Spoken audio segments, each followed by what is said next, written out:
Hello and welcome to my kitchen. Now I've got something I need to show you. It's my fabulous measure spoons. Now if you've been thinking about cooking my way, well this is what will make life easier for you because they're adjustable. So with this one it's a teaspoon and it goes from 1/8 of a teaspoon, 1/4 to 1/2, 3/4 to a teaspoon. Isn't that fantastic? To clean them you just click it off, pop it back on and you're good to go. But if you're, for example, wanting just a little bit of chili in your recipe, then you go down to the 1/8 of a teaspoon. In it goes, because they fit into the spice bottles. Flatten it out and there is your 1/8 of a teaspoon.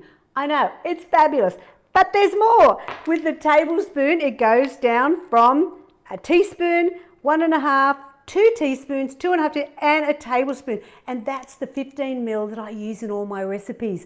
So if you want to cook the Simply Too Good way, grab your set of measure spoons now at simplytoogood.com.au/shop.